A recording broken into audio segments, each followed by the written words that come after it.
Hello friends, പ്രപഞ്ചത്തിലെ വിസ്മയങ്ങൾ നിറഞ്ഞ മറ്റൊരു പുതിയ വിശകലനത്തിലേക്ക് എല്ലാവർക്കും സ്വാഗതം.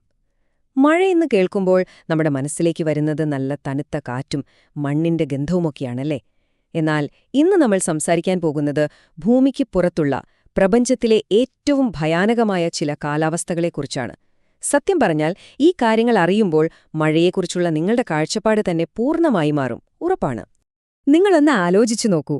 മഴ പെയ്യുന്നത് ജീവൻ നൽകാനല്ല, മറിച്ച് നിങ്ങളുടെ സ്പേസ് ഷിപ്പ് നിമിഷങ്ങൾക്കുള്ളിൽ ഉരുക്കിക്കളയാനാണെങ്കിലോ, അല്ലെങ്കിൽ നിങ്ങളെ ഒരു കടലാസ് കഷ്ണം പോലെ ഞെരിച്ചമർത്തുകയോ ചില്ല് കഷ്ണങ്ങൾ കൊണ്ട് വെട്ടി മുറിക്കുകയോ ചെയ്യുന്നൊരു മഴയാണെങ്കിലോ. കേൾക്കുമ്പോൾ തന്നെ പേടിയാകുന്നുണ്ടല്ലേ? അതെ, പ്രപഞ്ചത്തിലെ പല ഭാഗങ്ങളിലും മഴയുടെ യാഥാർത്ഥ്യം ഇത്രത്തോളം ഭയാനകവും ഹിംസാത്മകവുമാണ്. അപ്പോൾ നമ്മൾ സാധാരണ കാണുന്ന മഴകളിൽ നിന്ന് വ്യത്യസ്തമായ ആ ഭയപ്പെടുത്തുന്ന യാത്രയുടെ ആദ്യ ഭാഗത്തേക്ക് കടക്കുകയാണ്. നമ്മുടെ ഭൂമിയുടെ ഈ സുരക്ഷിതമായ അന്തരീക്ഷം വിട്ട് ഏറ്റവും അടുത്തുള്ള ചില അപകടകാരികളായ അയൽക്കാരെ നമുക്ക് ആദ്യം പരിചയപ്പെടാം.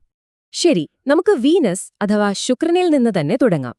ഭൂമിയിലെ പോലെ ഇവിടെ പെയ്യുന്നത് വെറും വെള്ളമല്ല, പകരം കടുത്ത സൾഫ്യൂറിക് ആസിഡാണ്. താപനിലയുടെ കാര്യം പറയുകയാണെങ്കിൽ അത് ഏകദേശം 470 ഡിഗ്രി സെൽഷ്യസ് വരും. അതായത് നമ്മൾ എത്ര വലിയ സുരക്ഷാ സ്യൂട്ട് ഇട്ടാലും അവിടെ എത്തിയാൽ നിമിഷങ്ങൾക്കുള്ളിൽ ഉരുകിപ്പോകുമെന്നർത്ഥം. പക്ഷെ ഇതിലെ ഏറ്റവും കൗതുകകരമായ കാര്യം എന്താണെന്നറിയാമോ? അവിടെ പെയ്യുന്ന ഈ ആസിഡ് മഴ ഒരിക്കലും നിലത്ത് വീഴാറില്ല. ഇതിനെ ശാസ്ത്രീയമായി വിർഗ എന്നാണ് വിളിക്കുന്നത്. ഉപരിതലത്തിലെ ഈ കടുത്ത ചൂട് കാരണം നിലത്തെത്തുന്നതിന് 25 കിലോമീറ്റർ മുൻപേ തന്നെ ആ സൾഫ്യൂറിക് ആസിഡ് മഴ പൂർണ്ണമായും ബാഷ്പീകരിച്ചു പോകും. എന്തല്ലേ? ഇനി നമുക്ക് ഭൂമിയെയും ശനിയുടെ ഉപഗ്രഹമായ ടൈറ്റനെയും ഒന്ന് താരതമ്യം ചെയ്തു നോക്കാം. ഭൂമിക്ക് പുറത്ത് ഉപരിതലത്തിൽ ദ്രാവകരൂപത്തിൽ തടാകങ്ങളും നദികളുമുള്ള ഒരേയൊരു ഗോളം ടൈറ്റനാണ്. എന്നാൽ അവിടെയുള്ള നദികളിലും മഴയിലും ജീവൻ നൽകുന്ന വെള്ളമല്ല ഉള്ളത് കേട്ടോ. പകരം കടുത്ത തണുപ്പുള്ള ദ്രാവകരൂപത്തിലുള്ള മീഥേനാണ് അവിടെ മഴയായി പെയ്യുന്നതും നദികളായി ഒഴുകുന്നതുമൊക്കെ. ഈ അതികഠിനമായ തണുപ്പിൽ നിന്ന് പ്രപഞ്ചത്തിലെ ഏറ്റവും സമ്പന്നമായ ഗ്രഹങ്ങളിലേക്കാണ് നമ്മളിനി യാത്ര തിരിക്കുന്നത്.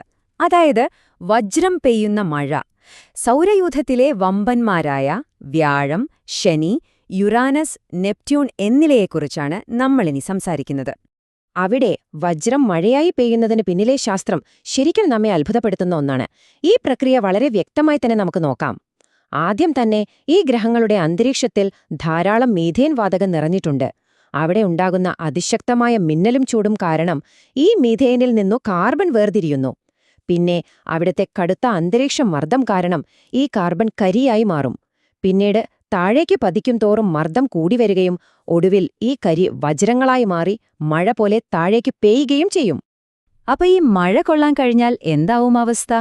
തീർച്ചയായും നിങ്ങളായിരിക്കും ലോകത്തിലെ ഏറ്റവും വലിയ കോടീശ്വരൻ. കാരണം അവിടെ പെയ്യുന്നത് തിളങ്ങുന്ന ശുദ്ധമായ വജ്രങ്ങളാണ്. എന്നാൽ ചെറിയൊരു പ്രശ്നമുണ്ട്. അവിടെ നിങ്ങളുടെ അതിജീവന നിരക്ക് 0%. ആ കനത്ത അന്തരീക്ഷമർദ്ദൻ ഒരു കടലാസ് ചുരുട്ടിക്കളയുന്നതുപോലെ മനുഷ്യനെ ഞെരുക്കിയില്ലാതാക്കും. അതാണ് യാഥാർത്ഥ്യം. അപ്പോ നമ്മുടെ സൗരയൂഥം വിട്ട് പ്രപഞ്ചത്തിന്റെ കൂടുതൽ ആഴങ്ങളിലേക്ക് നമുക്ക് യാത്ര ചെയ്യാം. അവിടുത്തെ കാലാവസ്ഥകളെ ശരിക്കും ഒരു പേടി സ്വപ്നം എന്ന് തന്നെ വിളിക്കേണ്ടി വരും. വർഷങ്ങളിലേക്ക് വീശിയടിക്കുന്ന ചില്ലുമഴകളിലേക്കാണ് നമ്മളിനി പോകുന്നത്. ഭൂമിയിൽ നിന്ന് 1044 പ്രകാശവർഷം അകലെയുള്ള HP7b എന്ന ഗ്രഹത്തെക്കുറിച്ചാണ് നമ്മൾ പറയുന്നത്. അവിടുത്തെ കടുത്ത ചൂട് അന്തരീക്ഷത്തിലുള്ള അലുമിനിയം ഓക്സൈഡ് ബാഷ്പീകരിക്കപ്പെടുകയും ഗ്രഹത്തിന്റെ ഇരുണ്ട ഭാഗത്തേക്കെത്തുമ്പോൾ അത് തണുത്ത് റൂബിയം, സഫയറും പോലെയുള്ള വിലപിടിപ്പുള്ള രത്നങ്ങളായി മഴ പോലെ പെയ്യുകയും ചെയ്യുന്നു. ഒന്ന് ആലോചിച്ചു നോക്കൂ, അവിടുത്തെ ഓരോ മഴത്തുള്ളിക്കും ലക്ഷങ്ങളുടെ വിലയുണ്ട്. അടുത്തതായി ഭൂമിയിൽ നിന്ന് 64 പ്രകാശവർഷം അകലെയുള്ള HD 189733b എന്ന ഗ്രഹം. ദൂരെ നിന്ന് നോക്കുമ്പോൾ ഭൂമിയെപ്പോലെ തന്നെ വളരെ മനോഹരമായ ഒരു നീലഗോളമാണിത്. എന്നാൽ ഈ സൗന്ദര്യം കണ്ട് നമ്മൾ ഒരിക്കലും മയങ്ങിപ്പോകരുത്. ആ നീല നിറത്തിന് കാരണം ഭൂമിയിലേതുപോലെ സമുദ്രങ്ങളല്ല, മറിച്ച് സിലിക്കേറ്റ് നിറഞ്ഞ മേഘങ്ങളാണ്. ലളിതമായി പറഞ്ഞാൽ അവിടെ പെയ്യുന്നത് ഉരുകിയ ചില്ലുകളാണ്. ഇതിലെ ഏറ്റവും നിർണായകവും ഭയാനകവുമായ കാര്യം എന്താണെന്നാൽ അവിടെയുള്ള കാറ്റിന്റെ വേഗത മണിക്കൂറിൽ 7000 കിലോമീറ്ററാണ്.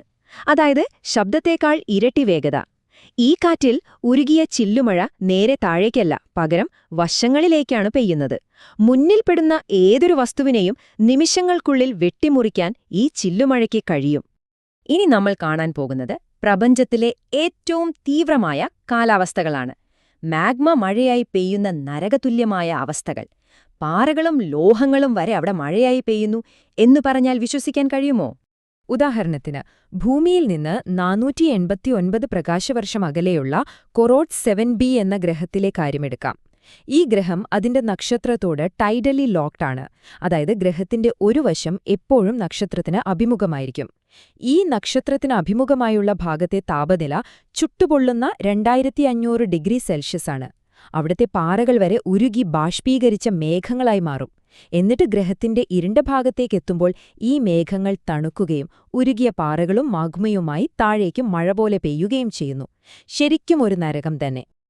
അപ്പോൾ പ്രപഞ്ചത്തിലെ ഈ വലിയ കാലാവസ്ഥാ ഭീകരന്മാരെ നമുക്കൊന്ന് താരതമ്യം ചെയ്ത് നോക്കാം.